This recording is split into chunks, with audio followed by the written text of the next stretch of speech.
Bonjour à tous, bonjour à toutes. Aujourd'hui, on va pas parler d'Hearthstone, on va parler d'un nouveau jeu de cartes qui fait son petit bout de chemin. Bon, il est très très récent, hein, ça fait à peu près un mois, 2 mois que voilà, vous pouvez commencer à l'acheter, à y jouer. Moi, c'est un jeu pour lequel j'ai eu un énorme coup de cœur, c'est pour ça que j'ai fait cette vidéo aujourd'hui. C'est un jeu qui est streamé sur la chaîne Gamers Origin.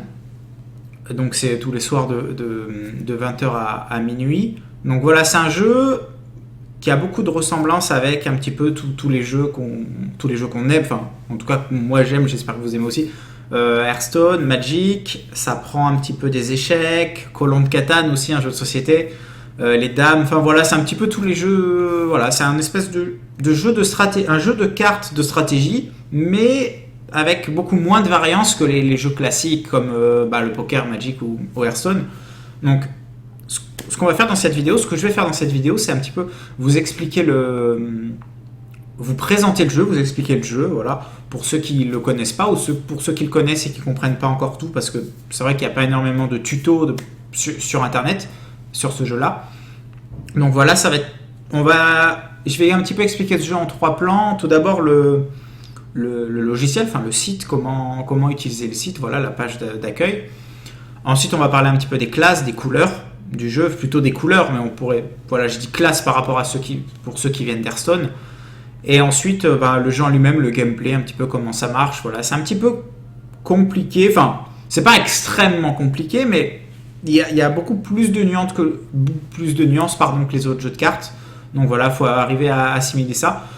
Quand j'ai testé le jeu, au départ, j'ai mis bien 3 heures avant de comprendre. Enfin, j'ai compris en à peu près, voilà. Je pense que tout le monde peut comprendre en 5-10 minutes, un peu comme Hearthstone. Et après, voilà, il faut beaucoup plus de temps pour vraiment assimiler le jeu.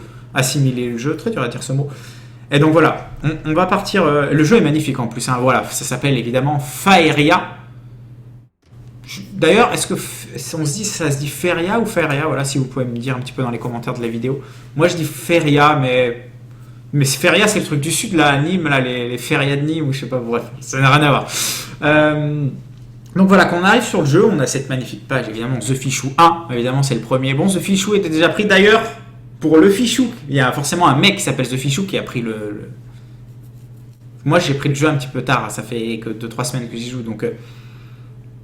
Pour la personne qui s'est appelée The Fichou, toi, The Fichou, je vais te traquer. Je vais te retrouver, je vais supprimer ton compte et je serai le The Fichou. C'est pas possible, The Fichou, hein, c'est pas normal. En plus, j'aurais dû mettre The Fichou 26. Valence représente. Donc on arrive sur une page magnifique, très très sympa. On voit Solo, Battle, Pandora. Pandora, on peut pas cliquer parce que voilà, le jeu est en construction. Enfin, le jeu est pas en construction, mais il y a encore des trucs qui sont pas encore faits. C'est une espèce de bêta ouverte à tous. Voilà, c'est simple. C'est une bêta ouverte à tous. Donc Pandora, on peut pas. C'est pas grave, ça nous inspire. C'est la boîte de Pandore. De toute façon, on peut pas l'ouvrir, sinon c'est la fin du monde. Donc, on a plusieurs choses. Ça nous rappelle évidemment ceux qui viennent d'Hearthstone, de Magic, le logiciel Magic MTG Online. Enfin voilà, tous les jeux de cartes online. C'est globalement assez similaire. Donc là, on a une espèce de booster, en fait, une open booster, un petit peu comme Hearthstone, voilà. Ça nous ramène directement au shop, c'est-à-dire que on peut acheter des boosters. En fait, l'idée, c'est quoi? C'est que c'est un jeu qui coûte, je crois, 22€, quelque chose comme ça, 21 ou 22€. Et après, il y a un système qui est, pour le moins, très original et qui m'a plu. C'est qu'au lieu d'acheter les boosters à l'unité, on peut acheter des boosters à l'unité, voilà, et c'est des boosters de 5 cartes, donc voilà, et c'est pareil, il y a des rares, enfin...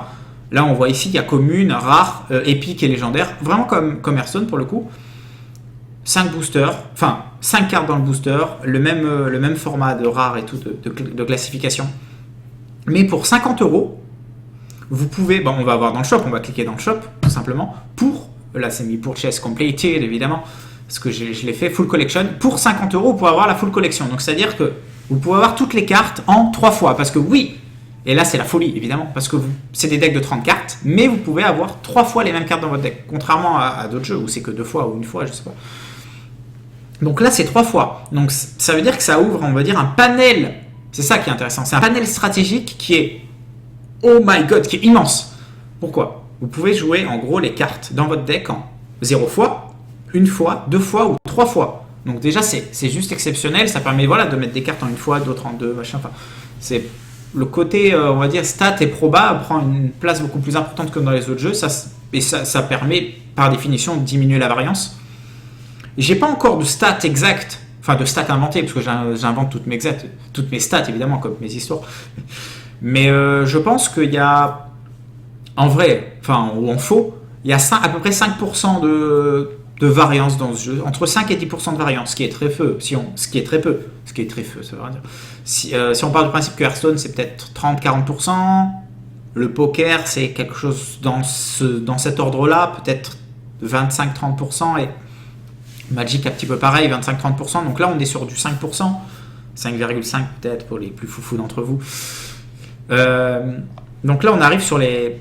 On peut acheter des boosters, donc 4 booster packs de 2,69€, voilà, enfin ça je vais pas expliquer ça, c'est la logique commerciale du jeu, moi je la comprends pas spécialement, enfin voilà, je n'ai pas créé le jeu, donc je sais pas si le prix est raisonnable ou pas, ça m'a l'air raisonnable, en tout cas le fait pour 50€ d'avoir toute la collection, ça c'est vraiment raisonnable. Voilà, vous avez toutes les cartes en 3 fois, sachant que pour faire du ranked, du ladder, il faut... ouais, c'est ça. Je crois qu'il faut avoir toutes les cartes. Ou il y a un système comme ça. Vous pouvez faire du ranked qu'à partir du level 8 si vous avez toutes les cartes. Donc c'est un petit peu... ce système est un peu bizarre.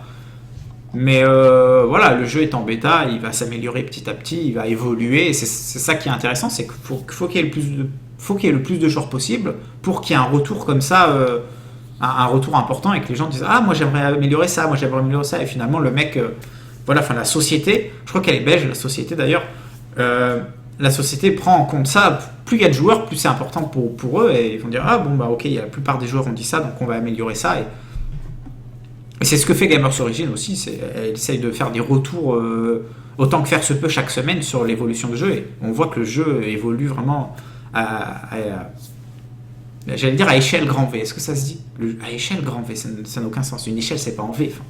Déjà, le mec, il fait un V comme ça. Enfin, un V chapeau, quoi. Non, c'est un oiseau. En échelle, grand oiseau, ça veut rien dire. Donc, on peut acheter des packs. On peut acheter des avatars, parce que quand on joue, on a un petit avatar. Donc, qui est assez sympa. Voilà, on peut l'acheter soit avec des gold... Oseille, Algin. Soit avec des gold du jeu, en fait. C'est pas des gold quest, évidemment, mais c'est des gold du jeu, donc... Ça, c'est plutôt sympa. On n'est pas obligé de payer en plus de nos cartes pour avoir l'avatar. On peut débloquer petit à petit des golds et acheter des avatars. Ça, c'est très intéressant. Donc, hop, je repasse en arrière. Je ne vais pas acheter de booster parce que ça ne sert à rien. J'ai acheté 50€ pour avoir toutes les cartes. Je ne vais pas acheter des boosters. Par contre, des fois, vous avez des quêtes qui vous donnent des boosters. Ces boosters-là, si vous avez les cartes en 4 fois, 4, 5 ou 6 fois, bah, en fin de compte, vous pouvez les stacker et après, vous pouvez les revendre pour décrafter. Enfin, il y a un système comme ça que je n'ai pas encore tout compris. Il est peut-être pas encore mis à jour, mais ça c'est plutôt intéressant. Donc on va dans le solo. Solo c'est quoi? Et évidemment il y a practice. Practice c'est quoi? C'est pour comprendre un peu plus le jeu, voilà, pour faire des trucs un petit peu avec des decks de base. Je conseille vraiment de commencer par le practice. Après il y a des campagnes. Campagne ça sert à quoi? Campagne c'est pour débloquer si vous n'avez pas justement acheté toutes les cartes. Par exemple on clique là-dessus. Voilà, c'est pour débloquer des cartes avec... des avatars, je pense que ça doit débloquer un avatar, ça c'est des gold, voilà, ça débloque des cartes, des gold, des avatars, plein de trucs assez sympas que pour le moment j'ai pas encore fait, parce que je suis allé directement en ranked, en ladder, pour avoir un retour direct sur le jeu en fin de compte, mais j'ai pas testé tous les petits trucs autour du ladder qui sont proposés et qui sont pour le coup très très intéressants, enfin des retours que j'en ai eu en tout cas.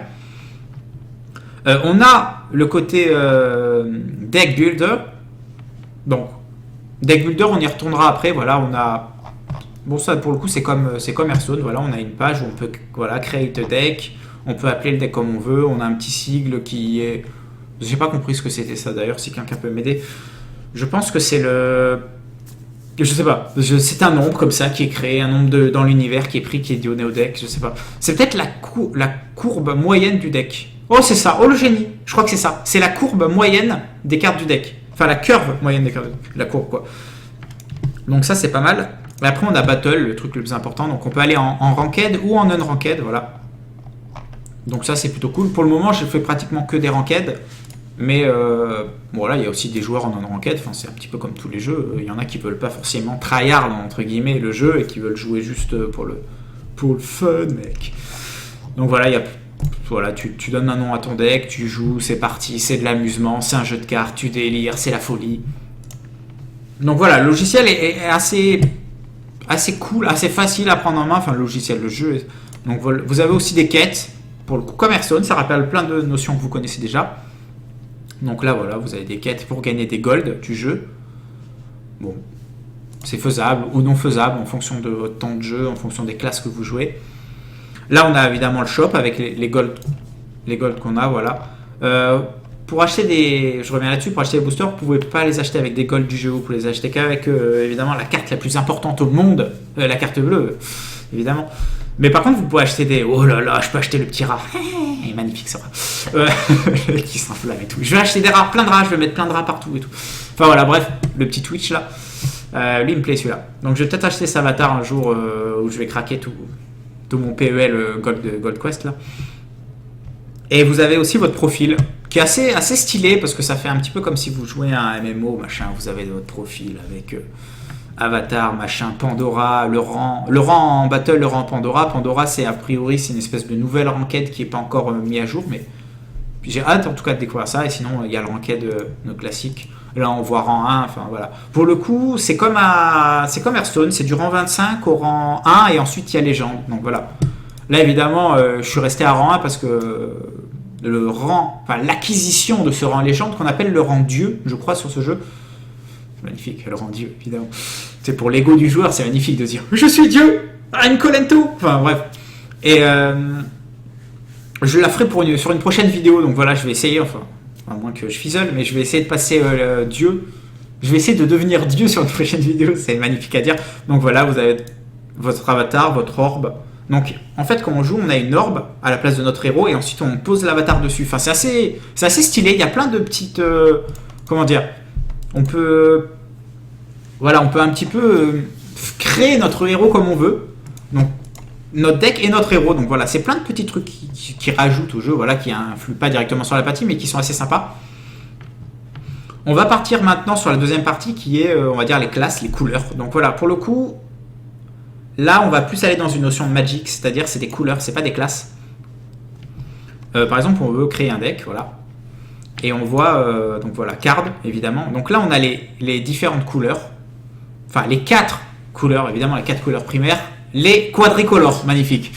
Magnifique quadricolore. Ouais, évidemment, ça rappelle les grands moments de Popstar et d'autres merdes infâmes.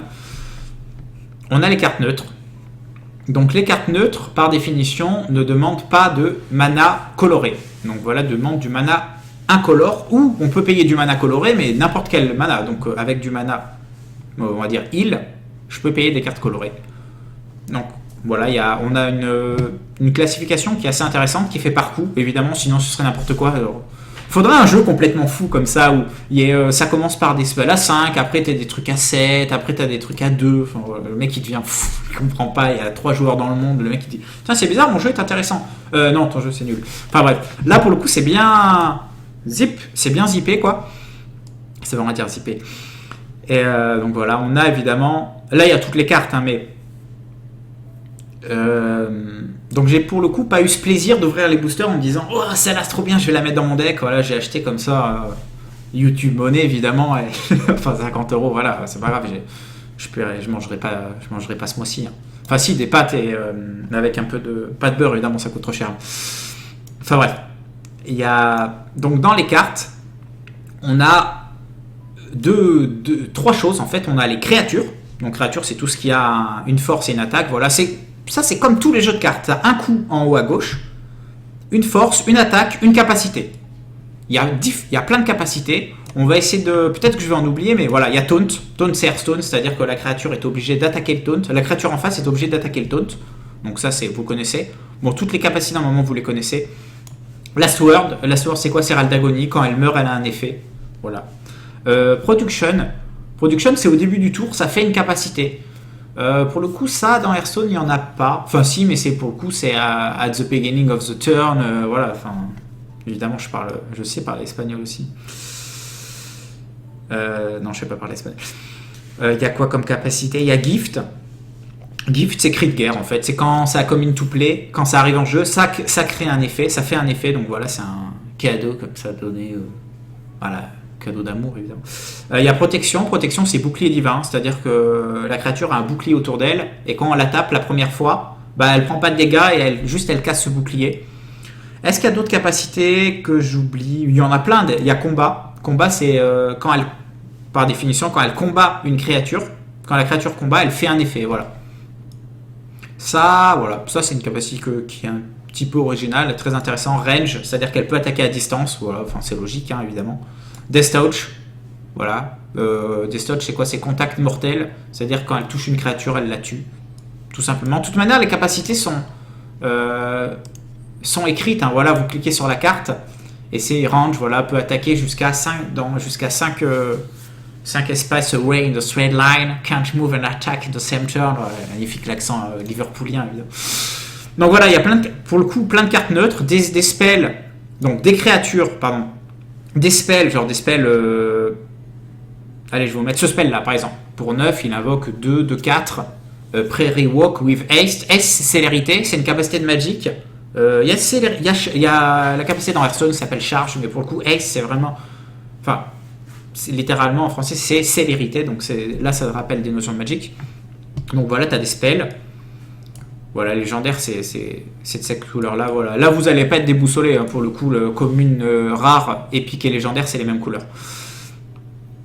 Donc voilà, spell, créature, et il y a structure aussi. Donc structure, est-ce qu'il y en a voilà, il y a des structures, là par exemple pour production, voilà, pour 2 c'est une 0,4, ça a taunt, donc c'est obligé d'être attaqué. Ça n'a pas de force, parce que c'est une structure n'a pas de force, c'est une espèce d'enchantement en fait, en gros. Et chaque tour tu gagnes un point de vie par exemple, voilà, c'est des espèces d'enchantements que tu mets autour de ton héros, ou pas spécialement, mais comment dire, est-ce que dans Hearthstone il n'y a pas cette notion là? Dans Magic, voilà, si vous jouez un petit peu à Magic, ça va vous rappeler voilà, le système d'enchantement, d'artefacts un petit peu. Après maintenant on arrive sur les couleurs, donc les couleurs il y en a 4, évidemment les 4 couleurs primaires. Vert, forêt. Bleu, c'est île. Évidemment, Captain Obvious. D'ailleurs, n'oubliez pas chez vous que le feu, ça brûle et l'eau, ça mouille. Tous les oiseaux volent dans le ciel. Volent dans le... Voilà. Ah, c'est la plus belle chanson qui a été faite le 19 février 1987. Donc voilà, évidemment. À 19h. Enfin, à 19h, c'est la meilleure musique. Montagne. Et... moi je dis blanc, mais c'est désert. À chaque fois je me fais taper sur les doigts, mais c'est désert évidemment. Donc forêt, c'est plus tout ce qui est gros monstres, des decks un petit peu rampe. Voilà, on peut voir les cartes évidemment. Donc voilà, c'est plus des trucs bien badass, genre voilà, j'allais dire des trucs bien badass, genre des 1. Non mais par exemple pour 5, des 5-10, bim. Pour 6, des 3-5. Ok, c'est nul, mais c'est un effet magnifique. Enfin voilà, des boosts, des grosses créatures bien impactantes. Voilà, je vais vous montrer la 7-15 et là vous allez dire oh my god, une 7-15, what the fuck. Non mais évidemment, what the fuck, c'est complètement fumé. Par contre, ça coûte 15, tu la joues au tour 45. Bref, on va pas parler de technique sur cette vidéo là, mais évidemment dans le vert il y a aussi des structures, des spells et des créatures. Donc chaque carte a un coût, genre par exemple n'importe 2. Un coup de neutre, c'est-à-dire le coup en mana. On va voir un petit peu le système de mana quand on va être dans le gameplay. Et un coup en forêt. C'est-à-dire que cette carte, pour que je la joue, il faut évidemment que je paye 2 mana. 2 mana, de toute manière, les manas sont des incolores, sont des cristaux de mana un petit peu. Donc 2 cristaux de mana. Mais il faut que j'ai au moins une forêt. Et cette créature, je vais pouvoir la poser sur le terrain. Parce qu'en fait, on pose des créatures sur des terrains, c'est un peu tricky. Que sur une forêt. Donc par exemple, il y a des cartes un petit peu faux-folles. Genre pour 5, il est où? Il est où le petit truc? Il y a un truc par exemple, voilà, pour 5, il est 5-10, donc vous allez dire, ouah, 5 pour 5, 5-10, par contre, il demande 5 forêts, donc déjà pour jouer dans un truc double color, c'est un peu compliqué. Donc il faut forcément, sachant que chaque tour, vous pouvez poser qu'un terrain. Enfin bref, vous verrez bien. Il c'est pareil, c'est un petit peu un deck, globalement c'est une classe un petit peu tricky. C'est un petit peu comme le mage de Hearthstone, le mono blood magic, c'est voilà, des petits spells sympas, des petites créatures sympas, souvent des trucs cri de guerre, des trucs voilà, des trucs avec le fly et tout, enfin. C'est un petit peu une classe de ville félin, mais c'est très très intéressant. Enfin, moi pour le coup, c'est ma classe préférée pour le moment, c'est le bleu, lac en fait. Donc voilà, pareil, hein, ça demande des coûts. Voilà, il y a des cartes par exemple pour 4, Aurora Streak. Voilà, elle coûte 4, c'est un event, elle prend le contrôle jusqu'à la fin de la partie d'une créature avec 2 d'attaque ou moins. Donc c'est vraiment sympa ça. Tu voles une créature, par contre ça demande 5 kills. Donc déjà c'est un petit peu difficile à jouer, mais voilà, vous la jouez au tour 5. En fait l'effet est surpuissant, mais voilà, elle est longue à mettre en place. Montagne, voilà, c'est tout ce qui est un petit peu blast. Des bonnes créatures un petit peu badass, des blasts, du dégât sur l'adversaire, voilà, enfin, comme tous les jeux un petit peu. Et là, désert, c'est plus agressif, il y a beaucoup de cartes avec la haste, donc célérité. Pour le moment, je dirais qu'en gros, si on doit un peu catégoriser toutes ces classes-là, le deck mono vert, c'est un deck avec des grosses créatures qui va ramper, voilà, qui va jouer du taunt, ce genre de trucs. Le deck bleu, c'est un deck un petit peu tricky, qui va jouer des cartes qui volent, voilà, qui va un petit peu sauter partout, enfin, avec plein d'éphémères et tout. Le deck montagne, c'est un deck qui va rester un petit peu à distance et qui va tuer l'adversaire comme ça à distance avec des cartes range par exemple. Et le deck mono blanc, mono désert, c'est un deck très agressif qui va s'établir autour de la base de l'adversaire et chaque tour qui va jouer des cartes haste et qui va tuer comme ça petit à petit. Enfin voilà. Il n'y a pas de deck surpuissant pour le moment. C'est l'avantage d'un jeu récent, c'est que tout est jouable. Je dirais par classe, tu as l'équivalent d'un milliard de decks possibles. Enfin voilà, il n'y a pas de. Comment dire ? Il n'y a pas de, pour l'instant, il y a des decks établis, mais il n'y a pas de deck où on dit oh, ce deck il est trop fort, tout le monde joue ça. Voilà, il y a une méta qui est complètement vaste. Parce que pour le moment, il y a des gens qui tryhard, mais il faut surtout s'amuser avant de tryhard. Et pour le moment, voilà, il y a une construction de deck qui est infinie pour le moment. En tout cas, c'est intéressant. Donc voilà, construction de deck. On peut jouer évidemment les cartes en 3 fois. Par exemple, voilà, on clique là-dessus. Enfin, ça, c'est pas faut pas avoir fait l'ENA pour comprendre que vous cliquez 3 fois, vous mettez 3 cartes. Vous cliquez 2 fois.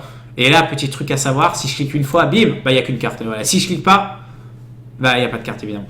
Donc voilà, magnifique. Évidemment, ce deck, ce n'est pas un deck. Donc, ok, on s'en va. Maintenant, on passe. Le troisième point, évidemment, le point le plus important, la partie en elle-même. Donc, ce qu'on va faire, c'est qu'on va dans Battle. Évidemment, Battle qui veut dire en anglais barbecue. Évidemment, bien joué chez vous. Je vais en unranked, évidemment. Je vais prendre le deck mono vert, voilà. Là, il y a des cartes souvent. Enfin, en fait, l'image qui est donnée sur un deck, c'est l'image de la carte qui coûte le plus cher dans votre deck. Voilà, tout simplement, c'est un petit truc à savoir. C'est pour ça que c'est bien de mettre des noms de deck. Par exemple, là, ça a la même image. Ça a la même image et pour le coup, c'est des decks différents. Donc, c'est un peu, voilà. On vaut mieux mettre des noms de deck, voilà, genre My Deck ou My Deck ou My Deck, par exemple. Des noms très sympas, très originaux. Donc, on va partir sur le deck mono vert. Il faut savoir que pour le moment, il n'y a pas énormément de joueurs. Enfin, le jeu grossit petit à petit, mais il faut qu'il se fasse de la pub, évidemment. C'est pour ça qu'il y a les streams. Donc, des fois, vous pouvez attendre assez longtemps. Genre, vous pouvez attendre 1h30 avant de tomber un adversaire. Non, évidemment, c'est pas vrai, mais ça peut arriver d'attendre 5-6 minutes avant de tomber un adversaire. C'est assez rare, hein, dans l'ensemble. Ça tourne plus autour des 30 secondes, d'une minute. Enfin, je dis ça, on va voir. Hein. Mais voilà, ce serait bien de trouver un adversaire, en tout cas. Donc là, maintenant, vous allez voir le jeu, ça va vous rappeler un petit peu Colon de Catane. Je ne sais pas si vous connaissez, c'est un jeu de société. Ça va vous rappeler, je pense, Colon de Catane, un peu les échecs. Un petit peu les échecs, parce que voilà, il y a un système de cases comme ça où on avance ses pions. Les dames, évidemment, aussi. Et les jeux de cartes comme Hearthstone et Magic. Donc là, on attend évidemment. Oh, magnifique. J'ai annoncé avant, évidemment.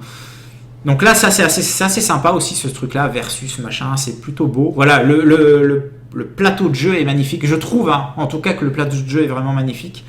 Pour le système de mulligan, on va aborder plein de points dans cette game. Je pense qu'on fera qu'une game, mais je vais essayer de l'expliquer au maximum. Système de mulligan. On ne peut pas choisir les cartes comme mulligan. Là, bim, on se rapproche de Magic. C'est soit on vire tout, soit on garde tout. Alors, qu'est-ce que j'ai en main? Bon, le mulligan est assez rapide, il faut vite prendre une décision. J'ai un truc qui coûte 9, qui coûte 5, mais un truc qui coûte 3. Je vais keeper, je vais vous expliquer pourquoi. Ça, c'est une carte neutre. Voilà. Chaque tour, ça, c'est notre mana. Chaque tour, on gagne 3 mana. Vous allez dire, 3 mana, on va pouvoir jouer des trucs de fou. Oui, mais non. Pourquoi? Parce que, en fin de compte, les cartes coûtent cher. Donc, ok, vous avez 3 mana chaque tour, en plus. C'est pas reset à 3, vous avez 3, si je fais rien, je vais avoir 6. Et sur les côtés, là, vous voyez que vous avez des espèces de puits de lumière, on appelle ça des férias, justement, c'est ça les férias.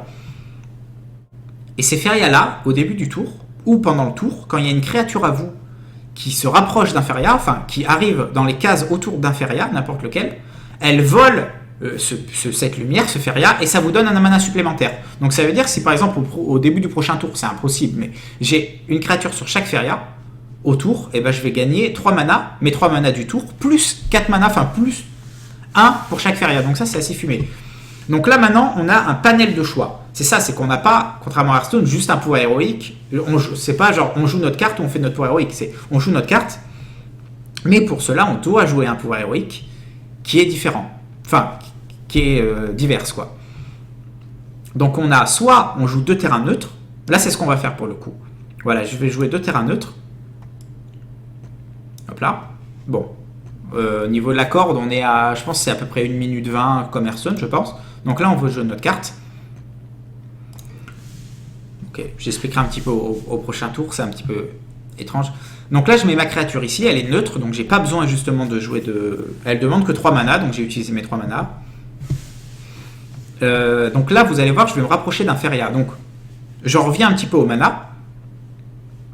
On a la forêt, donc moi je joue mono-forêt, donc je vais jamais utiliser la montagne, le désert ou l'île. Mais si vous jouez de couleurs, évidemment, il va falloir. C'est encore plus compliqué parce qu'il faut utiliser un petit peu des deux. Donc là, j'ai des cartes qui demandent genre 3 forêts, 3 forêts. Donc il me faudra au moins 3 forêts dans cette partie pour commencer à poser ces créatures-là. En tout cas, lui, il coûte -1 pour chaque forêt que je contrôle. Donc plus je joue de forêt, moins il coûte cher. Donc évidemment, je vais essayer de faire des forêts à tous les tours. Donc on va dire que ça, on ne l'utilise pas. Ça permet de faire 2 mana, ce que j'ai utilisé au tour 1. Donc ça fait 2 mana neutres. En gros, soit on fait 1 mana d'une couleur, soit 2 mana neutres. Évidemment, les mana neutres sont moins puissants parce qu'ils me permettent de jouer que des cartes neutres. Par contre, voilà, comme vous avez pu voir, ces terrains, ça sert à quoi? À avancer soit vers les férias.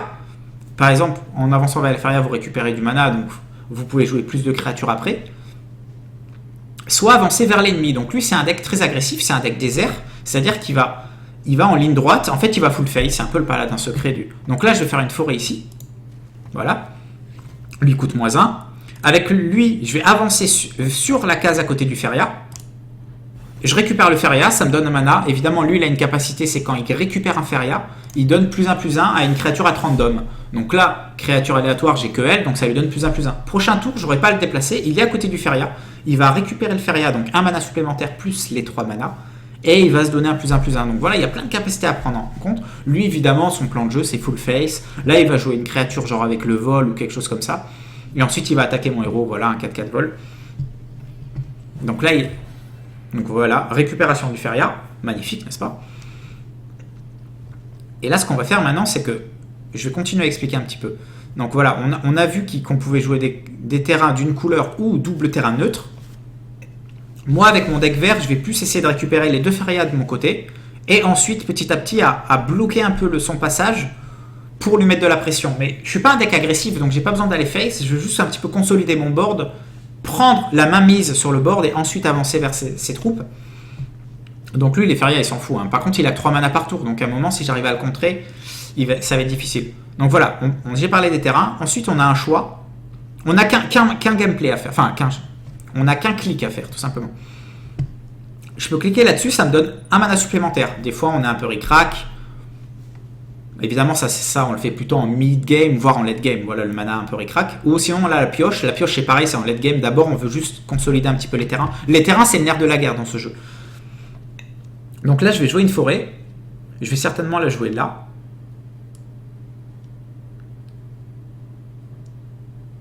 Ouais, je vais la jouer là. Ça fait que je peux jouer lui ici. Voilà, évidemment, lui, il demande 2 forêts. Donc là, vous voyez que j'ai 2 forêts. Je peux le jouer que sur une forêt parce que c'est une créature verte.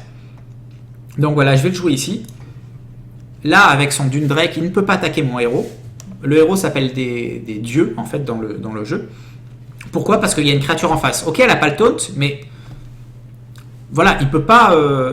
Quand vous cliquez sur la créature, vous avez un déplacement. Donc là, la créature, elle vole, donc elle n'a pas besoin de terrain, elle peut aller où elle veut. Et elle a charge 2, donc ça veut dire qu'elle se déplace de 2 mouvements de plus qu'une créature classique. Mais voilà, pour aller tout droit, pour tuer mon dieu, il faut passer par la 2/5. Aïe. Ça brûle. Ça nous brûle. Ok, intéressant, monsieur Penn. Ok. Et donc là, voilà, ce que je disais, c'est que soit on fait le mana, soit on fait la pioche, soit on fait un terrain. Évidemment, souvent dans les 3, 4, voire 5 premiers tours, on va souvent faire que du mana pour bloquer un peu son passage. Sachant que vous pouvez créer un mana, enfin un land, que à côté d'un terrain que vous avez déjà construit. Donc par exemple, je ne peux pas créer une forêt là-bas. Voilà. Évidemment, c'est trop facile. Je crée une forêt à côté de son héros. Derrière, je téléporte, enfin, je pose mes créatures à côté de son héros et je tabasse. Donc lui, c'est pour ça qu'il est obligé d'aller tout droit. Et maintenant, il peut poser des créatures que sur ses déserts ou des créatures neutres sur ses terrains neutres. Par exemple, si prochain tour il fait un désert ici, bah, ensuite il pourra jouer des cartes charge. Et c'est ça le deck blanc, c'est pour ça qu'il est fort, c'est que il va full face, il pose un désert à côté de ton héros, et après voilà, il joue plein de cartes charge sur ce désert, et toi tu peux rien faire. Parce que, à moins de me poser une créature sur le désert. Par exemple, si je pose une créature sur son désert là, bah, il ne pourra pas en jouer dessus, parce qu'il y aura déjà quelque chose de pris. Donc voilà, c'est très tricky, pas compliqué, mais il y a des nuances quoi. Donc là, je pense que je vais faire un désert ici. Enfin, une forêt ici. Là, ça permet d'attaquer son héros. Parce que je peux faire un déplacement de 1 et ensuite une attaque. Et ensuite, je vais jouer ça. Voilà. Tout simplement. Ça, c'est quoi? C'est pour 5. Donc ça demande 3 mana verts. 5-6 taunt. Donc ça veut dire que déjà, même si il joue un désert ici et qu'il veut attaquer mon héros, il ne pourra pas. Il sera obligé de passer le taunt. Et 5-6, pour lui, c'est extrêmement difficile à passer. Parce que la plupart de ces créatures, elles sont... Bon, évidemment, là, il a tout. Ça, c'est badass. Hein. Pour 10, bon, c'est le dragon légendaire du mono blanc, donc c'est fin du mono désert. Pour 10, il est fly charge. Donc voilà, vous voyez, en étant sur la carte, vous voyez un petit peu son panel de déplacement. C'est complètement fumé. Et en plus, quand il arrive en jeu, son cri de guerre, il détruit une créature. Non mais allô, enfin, le mec, il a tout, quoi. Là, je vais appeler la police. Je suis complètement en train de tilter, là. Moi, mon héros, il est un peu moins fort. Hein. Il donne +5/+5, mais déjà pas mal. Alors, ici, que peuvent les hommes face à tant de haine? Donc, on a plein de choix. Donc, comme je vous ai dit, il a posé son désert là, donc ça veut dire que maintenant, il va pouvoir jouer ses cartes charge et attaquer à chaque fois. Et l'avantage de jouer une carte charge ici, c'est que elle arrive en jeu. Normalement, elle ne récupère pas le feria, mais vu qu'elle a charge, enfin haste, c'est comme si elle était arrivée en fait au tour d'avant. Donc elle va récupérer le feria et en plus elle va pouvoir me mettre un dégât. Parce qu'une créature peut toujours faire un déplacement plus une attaque. À moins d'avoir genre charge 2. Où elle peut faire 2 déplacements plus une attaque. Il y a jump aussi. Jump, voilà, ça permet de sauter entre 2 cases. Par exemple, je peux être ici, je peux sauter par-dessus la créature et ensuite je peux faire une attaque. Voilà. Enfin, il y a plein de capacités un petit peu sympas que pour le coup vert n'utilise pas. Le jump par exemple. Donc là je vais récupérer le feria ici. Hop là, voilà. Petit feria sympa. Je suis pas fou, hein. Je pense que je vais faire une forêt. Genre là. Donc lui, il coûte -1. +2/+2, ça n'a pas de sens. Donc je vais dire fin de tour. Donc là, il m'a un petit peu rect parce que j'ai joué un monstre et lui me l'a détruit avec ça. Donc là, c'est très très difficile pour moi. Voilà, c'est difficile. Surtout qu'il va pouvoir mettre 6 sur mon héros. Ouh là, je prends cher. Je prends extrêmement cher. Bon voilà, le deck mono blanc est fumé parce qu'il y a des cartes comme ça qui sont juste... qui ont besoin d'être nerf pour le coup, je pense. Enfin, peut-être pas nerf, mais... Encore que, peut-être pas nerf, mais... Voilà, pour 0, s'il a mis des dégâts à mon héros, il gagne 2 mana et il pioche une carte. Donc pour 0, 2 mana pioche une carte... Bon, faut mettre des héros... Faut mettre des dégâts aux héros, mais... Dans un deck dans un jeu où tu peux mettre des terrains à côté du héros et ensuite, voilà, c'est ce qu'il a fait, c'est qu'il a mis un truc charge ici. Haste, voilà, pour 3, c'est une 2-1 haste. Quand elle attaque un dieu, c'est-à-dire mon héros, tu peux piocher une carte, enfin tu pioches une carte. Donc le mec, il se fait sa main, là, il va récupérer chaque tour un feria supplémentaire plus ses 3 mana. Là, il va être en mode un peu où il va me rouler dessus, tout simplement. Il va snowball sur le fait, justement, qu'il ait un désert, qu'il a créé un désert à côté de ma base. Donc même si je détruis ces cartes-là, chaque tour, je vais avoir des menaces à gérer, ça va pas être possible. Et surtout que mes créatures coûtent cher.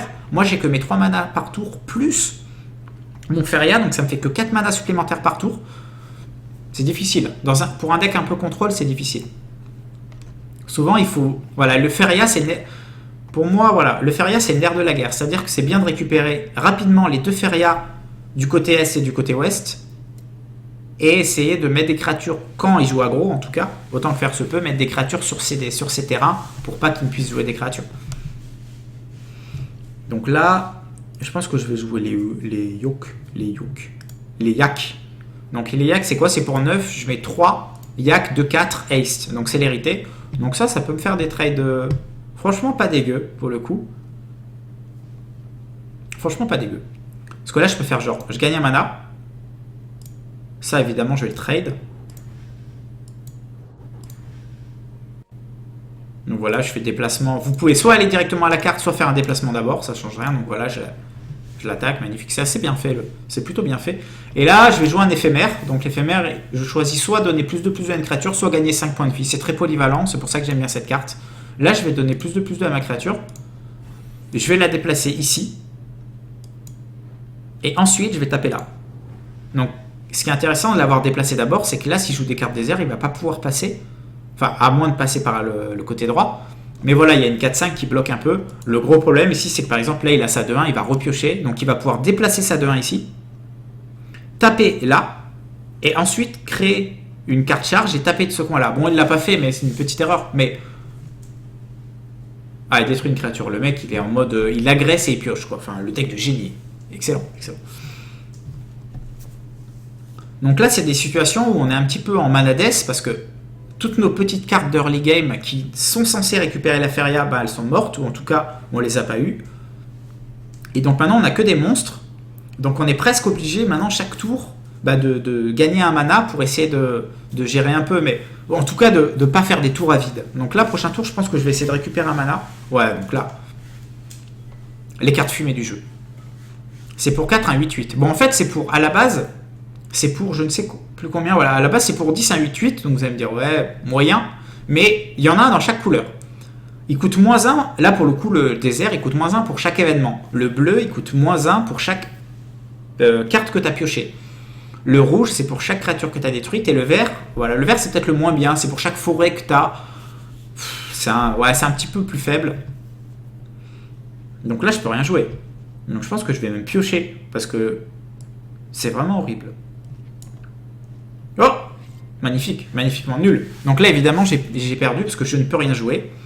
Pourquoi j'ai perdu? Parce que lui, là, vous allez me dire, ouais, mais il est bloqué. Il va pouvoir déplacer sa créature à droite, taper là, donc je vais passer à 8, et ensuite taper là directement. Donc voilà. C'était une game... en fin de compte, ce genre de game, ça peut arriver assez souvent parce qu'il y a le deck désert qui existe dans la méta. Donc le deck va full face, et pour le coup, mon deck demande beaucoup de mana. Donc c'est-à-dire que contre les decks qui sont lents, je vais bien m'établir, parce que je vais pouvoir chaque tour récupérer les 2 Feria, et installer un petit peu mes forêts de plus en plus proches de sa base, et ensuite jouer voilà, des monstres genre des 8-8, des 6-6 fly et tout. Mais contre un deck très agressif, en fin de compte, il va me prendre de vitesse, et à partir du moment où il a un désert à côté de ma base, c'est fini. Et là, c'est ce qui est, voilà, c'est le cas, c'est que la 8-8, en fin de compte, il l'a créé juste à côté de ma base, c'est-à-dire qu'il n'a plus qu'un déplacement à faire, et voilà, il me tue, tout simplement. Donc là, c'est un stomp total. Et voilà, vous voyez, voilà, défaite, magnifique. Donc le jeu est vraiment très intéressant. Enfin, moi perso, j'en suis vraiment hyper fan. L'avantage, c'est que vous pouvez créer deck illimité, en fait, tout simplement. On revient un petit peu à la notion de deck builder. Donc voilà, tu peux créer des decks, c'est super simple, t'as toutes les couleurs. Enfin, quand t'as toutes les cartes, c'est mieux, mais même sans avoir toutes les cartes, enfin, il y a tellement de cartes qui existent, tu peux facilement changer, et puis il n'y a pas de méta, on va dire, définitive, donc tu peux tout jouer, gagner avec tout, enfin, voilà. Enfin, c'est ça qui est intéressant, c'est que moi, des fois, je me lève le matin, je me dis, je vais construire, j'ai une idée la nuit, le mec, il rêve de Feria, non, mais c'est vrai, je rêve de Feria en ce moment. Je me dis, allez, je vais construire un deck, allez, je vais construire un mono vert contrôle, par exemple, et voilà, et je l'ai construit, et je me fais dérouler, mais c'est ça. Enfin, c'est ce qui me plaît dans le jeu, c'est que pour un petit peu définir les points vraiment intéressants pour moi, c'est que ça utilise une variance qui est moindre par rapport aux autres jeux de cartes, je dirais entre 5 et 10%, et voilà, même plus proche de 5%. Donc le facteur chance est très faible. Le jeu est récent, donc pas de méta, pas de decks qui sont vraiment au-dessus pour le moment. Tu peux tout jouer, tu as un panel de cartes qui est quand même très très intéressant, l'édition de base a beaucoup de cartes. T'as plein de petites quêtes à faire, t'as plein de petites missions en plus du ranked. T'as du unranked et t'as du ranked. T'as quand même pas mal de joueurs, t'attends pas trop longtemps non plus pour jouer. Donc c'est un petit peu... Bah, de toute manière, maintenant les jeux de cartes, ils sont assez intelligents. Enfin, les constructeurs de jeux de cartes sont assez intelligents, ils prennent tous les points positifs, toutes les qualités d'un jeu de cartes et ils en enlèvent les défauts. C'est ce qu'a fait Hearthstone avec Magic, c'est ce que fait Feria en prenant un peu les qualités d'Hearthstone et de Magic et d'autres jeux évidemment, comme bah, par exemple un peu Colon de Catane et les échecs. Et ça enlève voilà, les défauts qui peuvent être des qualités. La chance peut être peut être le défaut de sa qualité, mais tout dépend un petit peu dans quelle optique vous êtes. Et donc voilà, le jeu est vraiment, vraiment très cool. Je vous conseille d'y jouer. Je crois qu'il est à 20 euros, quelque chose comme ça. C'est sur Steam. Moi j'ai eu un gros coup de cœur pour le jeu. J'espère qu'il va vraiment se développer, qu'il va y avoir une grosse communauté de joueurs et peut-être des tournois, que le stream va prendre de l'ampleur. Donc voilà, le stream je crois c'est de 8h à 20h un peu tous les soirs, enfin sur la GoTV. En plus vous pouvez retrouver plein de streamers un peu foufou, Arco, Babel et tout, c'est vraiment très sympa. Donc voilà, j'espère que la vidéo vous a plu. Nous on se retrouvera dans une prochaine vidéo sur Feria aussi, sur donc passage légende. Donc je vais essayer de passer Dieu, donc il me reste une ou deux games, je vais essayer de passer Dieu sur la vidéo, ça peut être sympa. Voilà, si vous aimez le jeu, en tout cas, ou si je vous ai fait découvrir le jeu, petit pouce vert sur la vidéo, et nous on se retrouve très bientôt pour une prochaine vidéo. Je vous dis à très bientôt et plein de bisous.